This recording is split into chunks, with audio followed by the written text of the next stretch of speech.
Matilda by Roald Dahl. Chapter 2. Mr. Wormwood, the Great Car Dealer. Matilda's parents owned quite a nice house with 3 bedrooms upstairs, while on the ground floor there was a dining room and a living room and a kitchen. Her father was a dealer in second-hand cars, and it seemed he did pretty well at it. "Sawdust," he would say proudly, "is one of the great secrets of my success, and it costs me nothing. I get it free from the sawmill." "What do you use it for?" Matilda asked him. "Ha!" said the father. "Wouldn't you like to know?" "I don't see how sawdust can help you sell second-hand cars, Daddy." "That's because you're an ignorant little twit," the father said.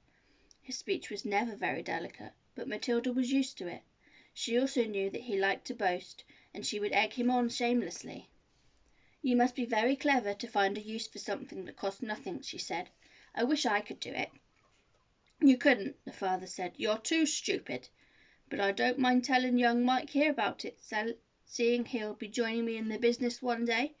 Ignoring Matilda, he turned to his son and said, "I'm always glad to buy a car when some fool has been crashing the gears so badly they're all worn out and rattle like mad. I get it cheap.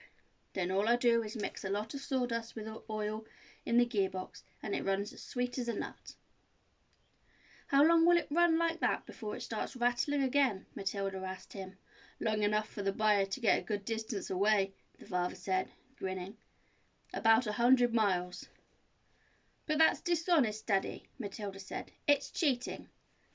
"No one ever got rich from being honest," the father said. "Customers are there to be diddled." Mr. Wormwood was a small, ratty-looking man whose front teeth stuck out underneath a thin, ratty moustache. He liked to wear jackets with large, brightly coloured checks, and he sported ties that were usually yellow or pale green.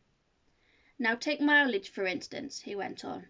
"Anyone who's buying a second-hand car, the first thing he wants to know is how many miles it's done, right?" "Right," the son said. "So I buy an old dump that's got 150,000 miles on the clock. I get it cheap. But no one's going to buy it with a mileage like that, are they? And these days you can just take the speedometer out and fiddle the numbers back like you used to 10 years ago. They've fixed it so it's impossible to tamper with unless you're a ruddy watchmaker or something. So what do? I use my brains, laddie, that's what I do." "How?" young Michael asked, fascinated. He seemed to have inherited his father's love of cookery. "I sit down and say to myself, how can I convert the mileage reading of 150,000 into only 10,000 without taking the speedometer to pieces? Well, if I were to run the car backwards for long enough, then obviously that would do it. The numbers would click backwards, wouldn't they? But who's going to drive a flaming car in reverse for thousands and thousands of miles? You couldn't do it." "Of course you couldn't," young Michael said. "So I scratched my head," the father said. "I used my brains. When you've been given a fine brain like I have, you've got to use it. And all of a sudden the answer hits me, I tell you. I felt exactly like that other brilliant fellow must have when he discovered penicillin. 'Eureka!' I cried. 'I've got it!'" "What did you do, Dad?" the son asked him. "The speedometer," Mr. Wormwood said, "is run off a cable that is coupled up to one of the front wheels. So first I disconnect the cable where it joins the front wheel. Next I get one of those high-speed electric drills, and I couple that up to the end of the cable in such a way that when the drill turns, it turns the cable backwards. You got me so far? You following me?" "Yes, Daddy," young Michael said. "These drills run at a tremendous speed," the father said. "So when I switch on the drill, the mileage numbers on the speedo spin backwards at a fantastic rate. I can knock 50,000 miles off the clock in a few minutes with my high-speed electric drill. And by the time I've finished, the car's only done 10,000, and it's ready for sale. She's almost new," I said to the customer. "She's hardly done 10, though. Belonged to an old lady who only used it once a week for shopping." "Can you really turn the mileage back with an electric drill?" young Michael asked. "I'm telling you trade secrets," the father said. "So don't you go talking about this to anyone else. You don't want to put me in the jug, do you?" "I won't tell a soul," the boy said. "Do you do this to many cars, Dad?" "Every single car that comes through my hands gets this treatment," the father said. "They all have their mileage cut to under 10, though, before they're offered for sale. And to think I invented that all by myself, he said proudly. It's made me a mint.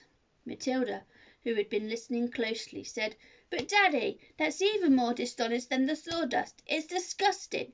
You're cheating people who trust you. If you don't like it, then eat the food in...